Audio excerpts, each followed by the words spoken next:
అందరికీ నమస్కారం. నా పేరు లక్ష్మణ్ కుమార్ తిరుమల.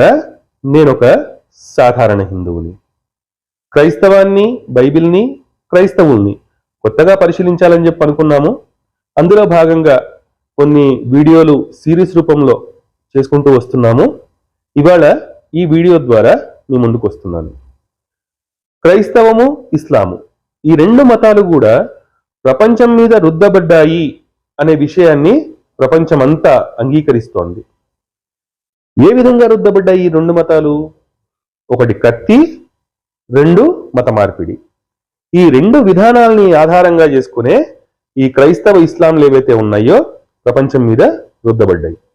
వీటిని మీరు పాషండ మతాలు అనండి, లేదా అబ్రహామిక్ మతాల్లో భాగము అని చెప్పనండి. ఈ రెండు మతాలు మాత్రం ఈ రెండు విధానాలని ఆధారంగా చేసుకునే, ఒకటి కత్తి, ఒకటి మత మార్పిళ్ళు అనే రెండు విధానాలని ఆధారంగా చేసుకునే ప్రపంచమంతా కూడా రుద్దబడిన మతాలు ఇవి రెండు. అయితే ఈ రెండు మతాలు ప్రపంచం మీద రుద్దబడక ముందు అక్కడ ఉన్న ప్రజలు, జనులు ఏ విధమైన ఆచారాలని ఆచరించేవాళ్ళు? వాళ్ళ జీవన శైలి ఏ విధంగా ఉండేది? వాళ్ళు ఏ ఏ దేవీ దేవతల్ని ఆరాధించేవాళ్ళు?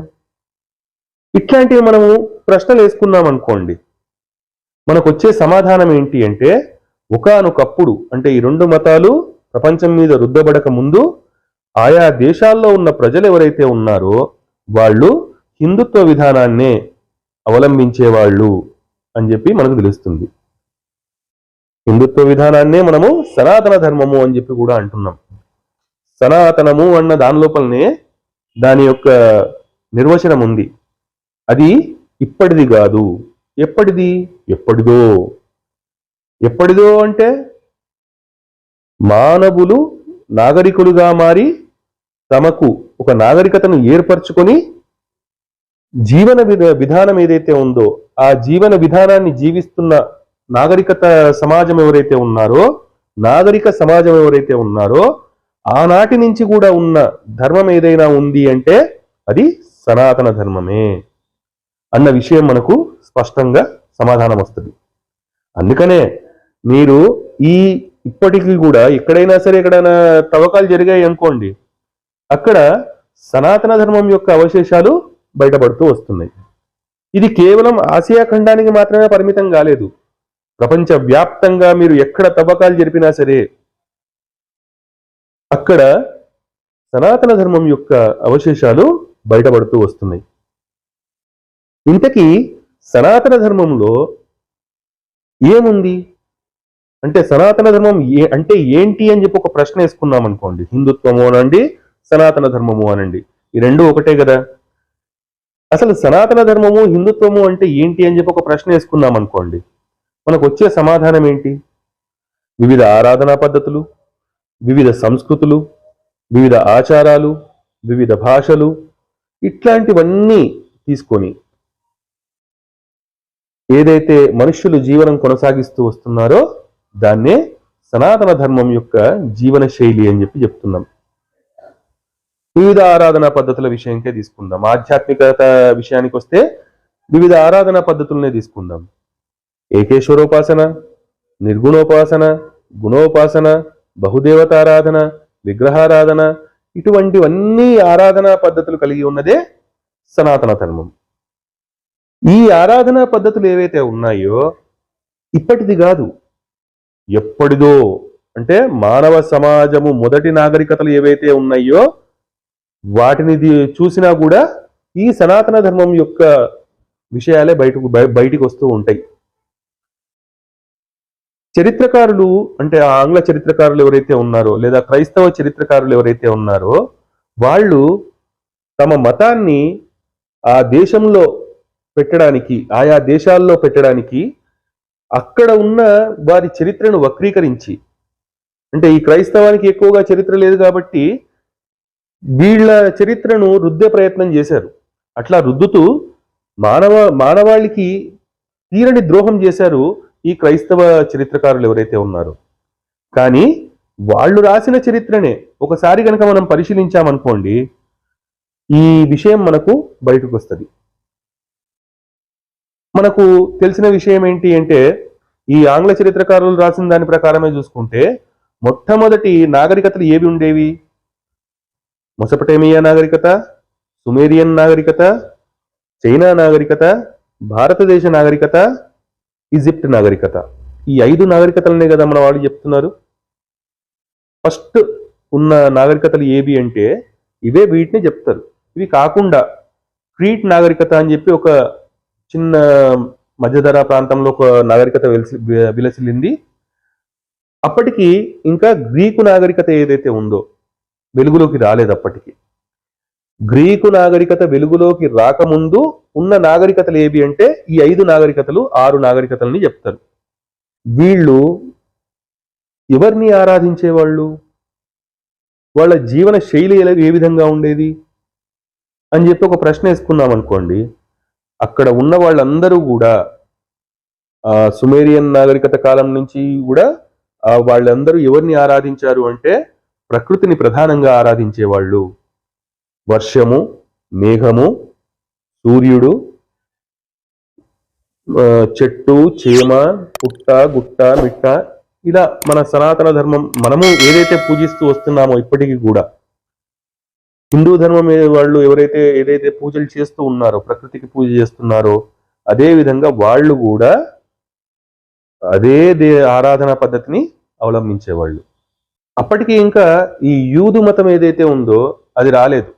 గ్రీకు నాగరికతే బయటికి రాలేదు అంటే యూదు మతము బయటికి వచ్చే అవకాశం లేదు కదా. కాబట్టి అప్పటికి ఇంకా యూదు మతం బయటికి రాలే. ఇదంతా ఎప్పుడు జరిగిందని చెప్తున్నారు క్రైస్తవ చరిత్రకారులు? సామాన్య శకానికి 4000 సంవత్సరాల ముందు లేదా 3500 సంవత్సరాల ముందు జరిగిన విషయాల గురించి వీళ్ళు చెప్తున్నారు. అప్పటికే ఈజిప్ట్ లో ఉన్న వాళ్ళు పిరమిడ్లు కట్టేశారు. అప్పటికే సుమేరియన్ నాగరికత లేదా భారత్ నాగరికతలో ఉన్న వాళ్ళు ఎవరైతే ఉన్నారో, చైనా నాగరికతలు ఎవరైతే ఉన్నారో, ప్రజలు నివసిస్తున్నారో, వాళ్ళందరూ కూడా ఒక విధమైన విజ్ఞానాన్ని సంపాదించుకున్నారు. ఆనాటి కాలం వాళ్ళకి అప్పటికే కాలాన్ని విభజించడం తెలుసు. ఒక రోజును 24 గంటల రూపంలో విభజించుకున్నారు. అదే సమయంలో వర్షాకాలము, శీతాకాలము, వేసవి కాలము అని చెప్పి చెప్తున్నాం కదా, ఆ కాల విభజన ఆనాటికే ఉంది. గ్రహణాల్ని సరిగ్గా లెక్కగట్టేవాళ్ళు, అంటే ఎప్పటి తర్వాత ఏ గ్రహణం వస్తుంది అని చెప్పేసి. మనందరికీ తెలిసిన విషయం ఏంటి అంటే 231 గ్రహణాలకు తిరిగి మళ్ళీ అదే గ్రహణం వస్తుంది, చంద్రగ్రహణం కానీ సూర్యగ్రహణం కానీ వస్తుంది అని చెప్పేసి తెలుసు కదా. ఆ విషయాన్ని ఆనాటి వాళ్ళు అప్పటికే తెలుసుకున్నారు. ఇంకా చైనాల విషయానికి వస్తే ఒక విపరీతమైన ధోరణి ఉండేది. గ్రహణ కాలాన్ని కానీ గ్రహణాలని కానీ సరిగ్గా లెక్కించని జ్యోతిష్కులు ఎవరైతే ఉంటారో వాళ్ళని శిరశ్ఛేదం చేసేవాళ్ళు. సో ఆనాటి నుంచి కూడా ఈనాటి వరకు కూడా మనం గనక చూసుకున్నట్టయితే ఎక్కడ చూసినా కూడా మనకు సనాతన ధర్మం యొక్క అవశేషాలే కనబడుతున్నాయి. ఇక్కడ ప్రధానంగా గమనించాల్సింది ఏంటంటే 2 దేశాల్లో మాత్రం ఇప్పటికీ వాళ్ళు పాత పద్ధతుల్ని అనుసరిస్తున్నారు. ఒకటి చైనా, ఒకటి భారతదేశం. చైనా వాళ్ళు వాళ్ళ సంస్కృతి సాంప్రదాయాల్ని కాపాడుకోవడానికి ఎన్నో రకాలుగా ప్రయత్నం చేస్తూ వస్తున్నారు. కానీ మన భారతదేశంలో ఉన్నవాళ్ళు, ముఖ్యంగా మతం మారుతున్న వాళ్ళు, మతం మారిన వాళ్ళు ఏ విధంగా తయారవుతున్నారు? ఎంతో పురాతనమైన ధర్మాన్ని విడిచిపెట్టి ఆ మతంలోకి వెళ్ళిందే కాకుండా, పాషండ మతాల్లోకి వెళ్ళిందే కాకుండా మన సనాతన ధర్మాన్ని నిందిస్తూ ఆ క్రైస్తవ ఇస్లాంని ఈ దేశంలో ప్రవేశపెడతాము అని చెప్పి అంటున్నారు. సో ఇది మిత్రులారా, మన ధర్మం ఏదైతే ఉందో అది ఇప్పటిది కాదు, ఎప్పటిదో. మానవ సమాజము నాగరికులుగా మారిన తరువాత, ఒక సమాజంగా దేశాలుగా ఏర్పడిన తరువాత ఆ నాగరికత సమాజం వాళ్ళు ఎవరైతే ఉన్నారో ఆనాటి నుంచి కూడా ఈనాటి వరకు కూడా వస్తున్న ధర్మం ఏదైతే ఉందో అదే సనాతన ధర్మం, అదే మన హిందుత్వం. ధర్మానికి నిజానికి పేరు ఉండదు. ధర్మం అంటే ఏంటి? ఆచరించేది.